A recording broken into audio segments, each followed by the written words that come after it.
I think, Coach Hearn, I messed that up a little bit. I gave you your certificate a little bit early. All right, well, thank you, everybody. Congratulations to the Forest Hills Eastern baseball team. You make all of Forest Hills very proud. Congratulations. We're gonna move on to the business portion. Do not feel like you have to stay. I understand that this is not probably how you want to spend the rest of your evening, so feel free to leave if you like. But if you wanna stay, you absolutely may, but just don't feel like you need to. All right, we are gonna move on to our consent grouping. Can I have a motion to please approve consent grouping items 4A1 through 4D1? Motion. Second. Okay, great. And can we have our curriculum report, please, Mrs. Tryon?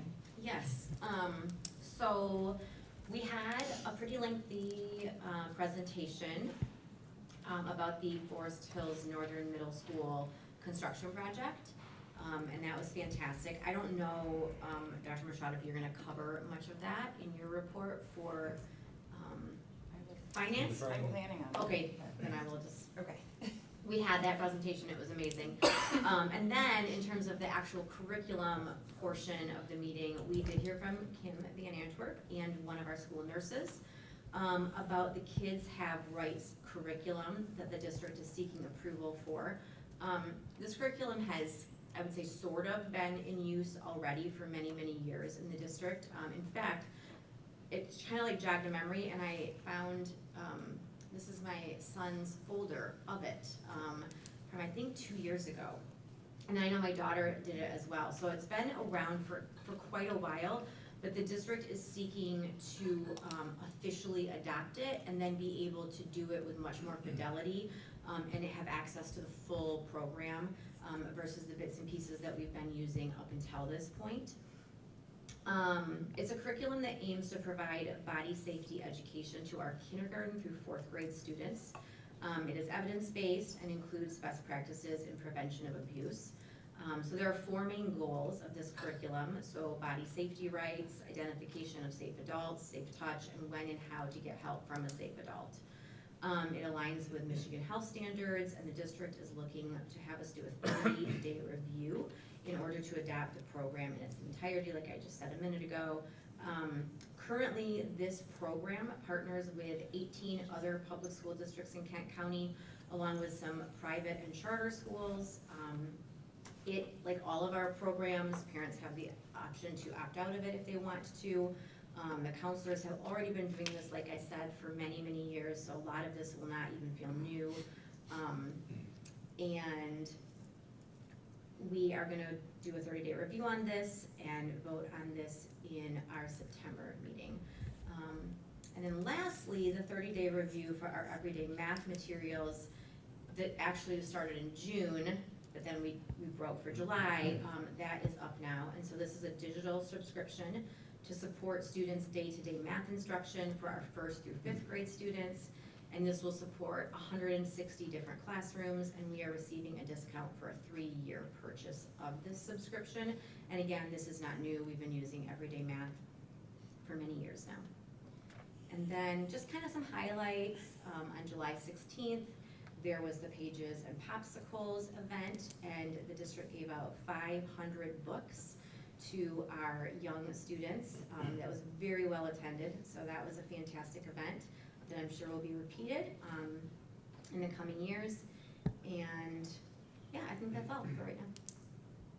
Thank you very much. Does anybody have any questions for Mrs. Tryon? Okay, we will go on now to Mrs. Ninemeyer with finance. Yep, thank you. First, we had the thorough bond construction update, which included a presentation from Chris at GMB, who is our designer.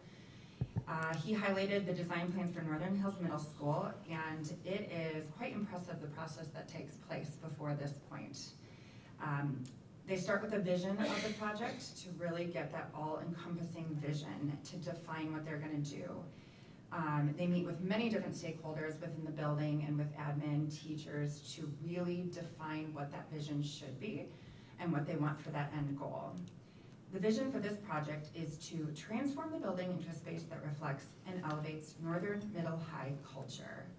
And then next, they identified a couple five goals that kind of led that design. First, being celebrating the outdoors, having more accessible and purposeful outdoor spaces, having calm and comforting transitions, how to bring in calmness to going between classes so that there aren't a bunch of minutes spent in the beginning of class to kind of calm people down after that transition. And that includes different colors and easier wayfinding.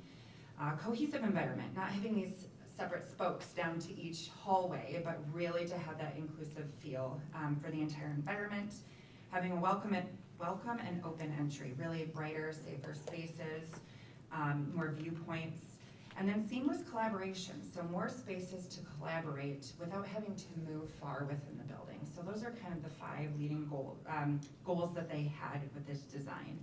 And I thought it was interesting, he said this space has really been Frankensteined over the years to meet the needs at that time. So this project was really all-encompassing, to really think about redesigning the whole space for what their vision was. And they also built in flexibility for future needs, not knowing what the future will bring, but having that flexibility. So we expect this project to come in right around budget. In September, the design pieces will go out to bid, and we should expect this to be on our agenda in November for board approval. It will be a 7-phase construction project starting hopefully next April and ending around September 2028. Many more construction updates were given. They can be viewed on our website, so that presentation is on our website for everybody to view on August 4th. But a few highlights. Pine Ridge should be just about complete, maybe, right? Close. We're working to schedule an open house so that families and community members can see that renovated space. The elementary playgrounds are also wrapping up, and some final updates, I think at Northern Trail should be done in September, but the rest of them should be wrapping up here shortly since we'll have students soon. We'll have a presentation on the Aquatic Center in September, and approval should come to the board in about November. We're also planning to hold an open house to show the community members the vision of this project, but date and time TBD. Finally, there are a few projects that will come to us for approval in December and January, including some athletic projects for all 3 high schools, and Ada Elementary, the learning space design. In the summer of 2026, there will be 8+ projects in active construction phases, so the team will be very busy managing those.